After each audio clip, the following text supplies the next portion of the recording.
Украинада тәсіл омбудсмена пейдалды. Бу вазифеге Киев мектебінің мудиры Сергей Грачичев тәйінледі. О тәсіл алмаға істегенлерове ожаларнен илми хадимлерінің ақыларыны қорчалайжақ.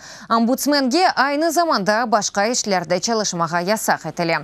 О текі жады яда ожалық фалиетінен оғраша білі.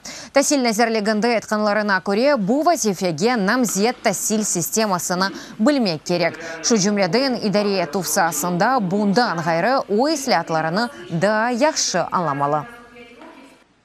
Дуже важливо. Шымдылик Украинаның чешет регионларында жемаат кабулханелераны яратмақ керек. Анда меслячылар тәфсиелер беріп, тәсіл мәселелерінді имаяге ихтияжы олғанларға ярдым ете білежек. Омбудсменның ішінде малие аналитикасы олажақ. Чүнки шымды тәсіл үшін айрылған паралардың масраф етілі вынен бұйық бір меселе бар. Бұ йөнелеш әсас йөнелешлерінден бірі олажақ.